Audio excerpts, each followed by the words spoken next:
living like this is you get that chance to just really be on your own and get to live the way you want. You have to be true to yourself, you know. Otherwise, what's the point? To me, cedar smells like candy. It's so sweet. It just smells so good. My van's name is Nelson, which is my family name. My dad was a carpenter, and even though I was only 3 when he passed away, which he never actually got to teach me how to do wood, I've always loved wood myself. Welcome to Advanced RV's presentation of Nelson, a client's vision for a motorhome built out of eastern red cedar. In this video, you'll meet the client, Terry, and the team that brought her build to life. Nelson is a 4x4 extended length Mercedes Sprinter motorhome. It combines Terry's design with technologies we've developed over 10 years of custom builds. The living space within follows Terry's imagination in her deep connection with the eastern red cedar tree. The floor plan is elegant and versatile. The front cab leads to the galley, which transitions to a bedroom, then a dry bathroom. A garage area stores her supplies and gear. Terry will use Nelson to travel thousands of miles for months at a time. The van is equipped with robust, off-the-grid, 4-season infrastructure, all controlled by a single interface. Today, Mike, Adam, and others will share how the cedar wood was shaped into Nelson.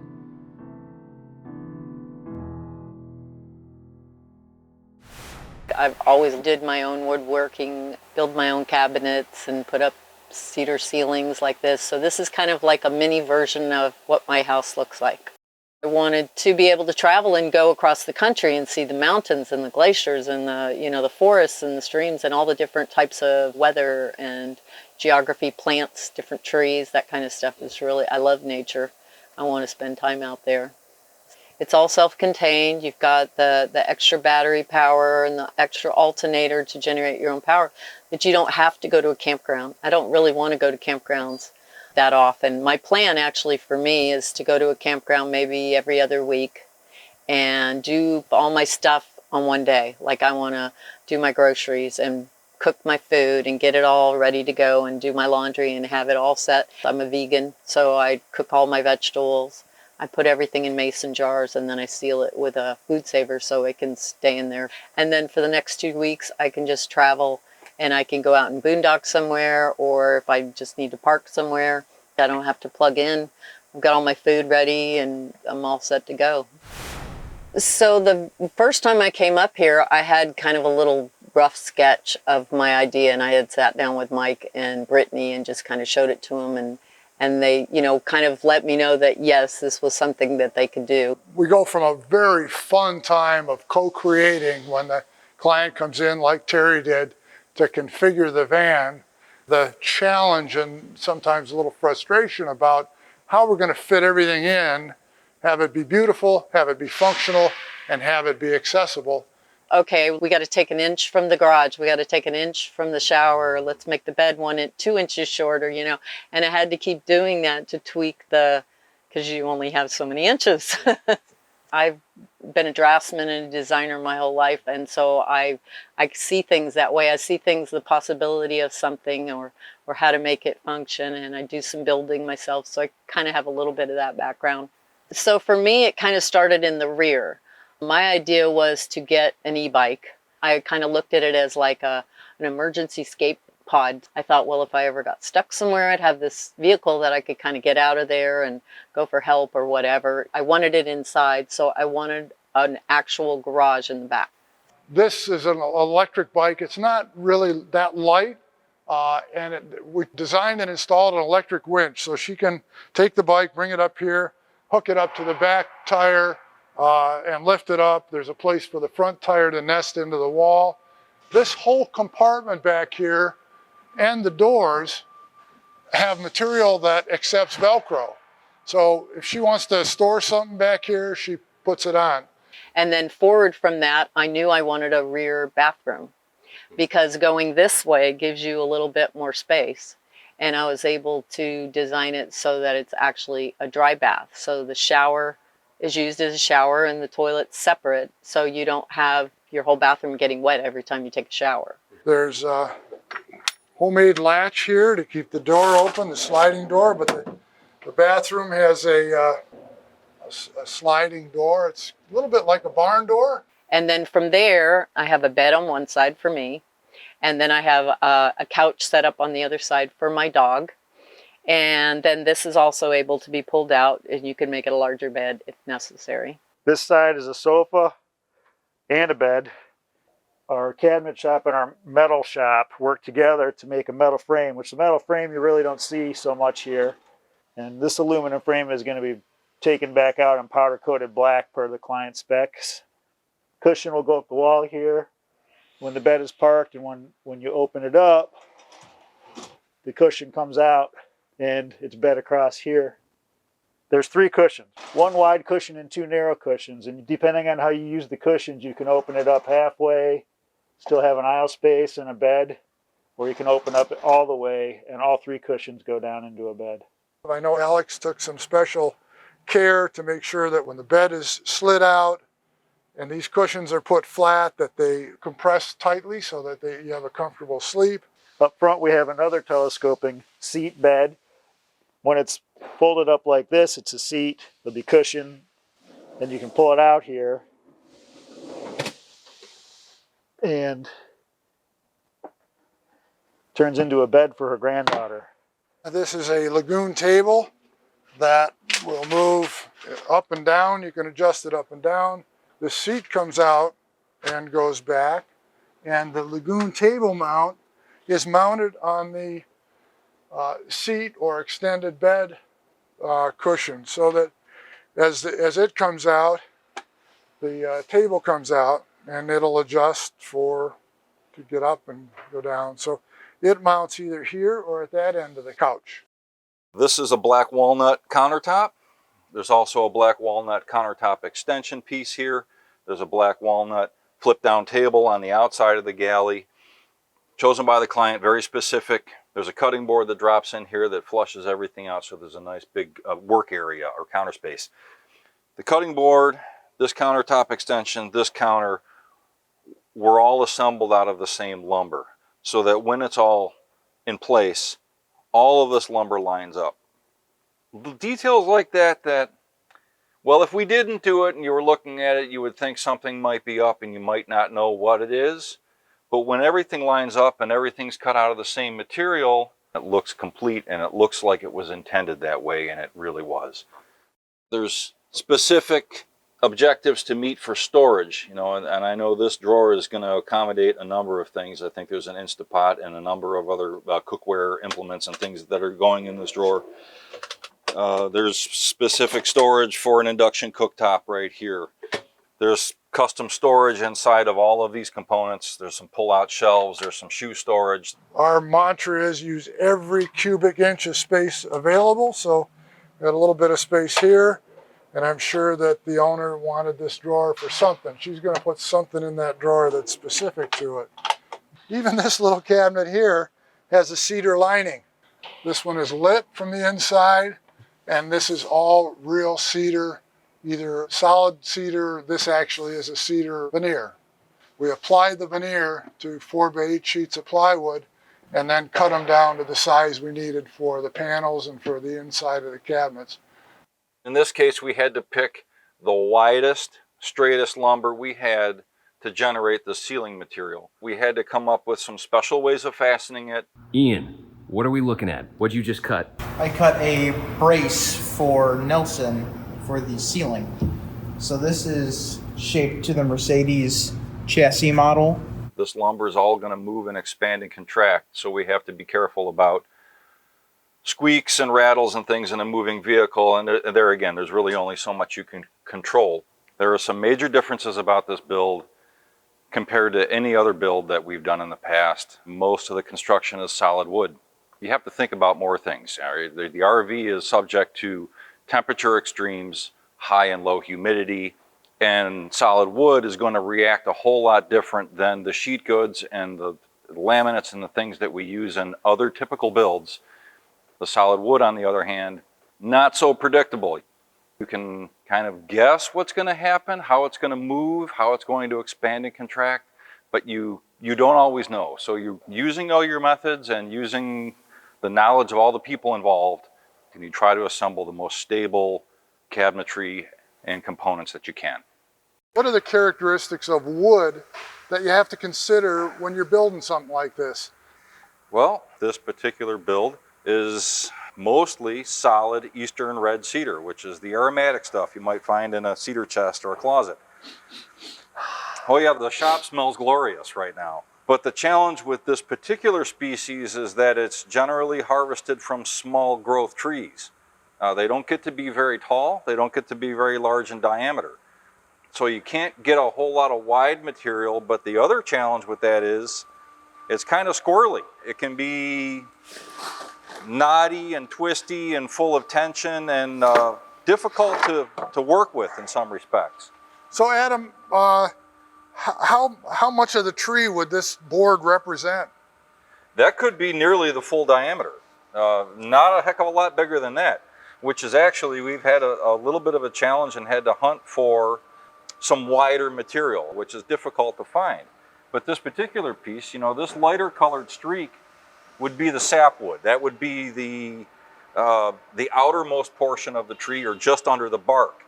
So you can see, you know, the sapwood, this is really the outside of the tree, and the heartwood would be the darker, redder part, which is the part she's after the most. She wants us to minimize the amount of sapwood we use, which just adds another layer of complexity to it. So as we look at this stack of door frames, I don't see any sapwood in these. I mean, so you had to cut, you know, all the usable sapwood out of the... Well, that inherent with the, you know, the tension in the wood and the challenges working with the smaller twisted lumber, all of this material has undergone a series of processes and a series of steps to mill all that out. You know, all of the sapwood, all of the twisted material, all of the warp material. And even still, there's really no guarantee, but you take a lot of steps in the process to try to get the lumber as stable as you can. Talk a little bit about that stability. What builds up stresses in this wood? Well, as the tree grows, and it can grow in a spiral fashion, that log is under so much tension. In fact, one piece, I was ripping some straight edges on the table saw, and this piece, believe it or not, started out kind of straight.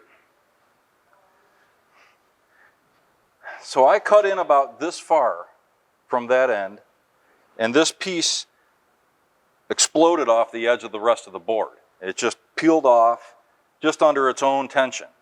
So this started out about as straight as that piece, and I was just truing up the edge, and boom, this piece came right off. So the lumber is unpredictable, but you have to be ready for that kind of thing. That's where the challenge is. That's where the experience is. When things have to be flat and square and stay that way for a long time. I typically use an Amish supplier actually for all of our hardwoods for all of our builds. And I work with them directly to order this material in, and I order it always thicker or in rough sawn state. So basically how it comes off the mill and out of the kiln. Then we go through all the paces of milling it down to thickness and width and length, and just trying to cut and shape it into flat, stable pieces. So Adam took this rough lumber here, which is a little over 3/4 inch, cut out all this heartwood and milled it so that it's tongue and groove. The way it attaches, the tolerances, all these things have to be considered when we're putting walls and ceiling and even building cabinets with a solid wood. Starts with a plan and creating a cut list. I create a list for rails, stiles, panels, all the sizes therein. In this case, all of these doors are created with basically a simple tongue and groove. That groove is continuous around the inside of the door frame, which receives the panel. In this case, this has a matte finish lacquer on it. So everything has to get sanded down to like 150 grit, maybe even 220 grit.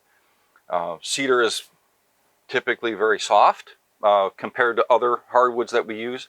It is a softwood, so you have to be very delicate. You have to be very careful with it so as not to dent it, scratch it, everything. We mock everything up, or we'll hang all the doors on all the cabinets, get everything adjusted. And at that point, before it goes off to other stations, we'll take all of those doors back off again and put them in a safe place until such time as the van can then be reassembled for delivery. All of the hardware has been specified to be black. Not everything we get is available in black, so we've had to send out a lot of our hardware to get powder coated. A lot of things were painted, special order hinges and things of that nature. Just little details. We've custom made multiplex switch plates out of black walnut. So these are actually solid wood, which you don't see that often. There's so many different deep variations of color in the cedar, from the lightest light in the sapwood to the darkest dark of knots and heartwood. So it's important to mill these out of the same pieces so that the color lines up.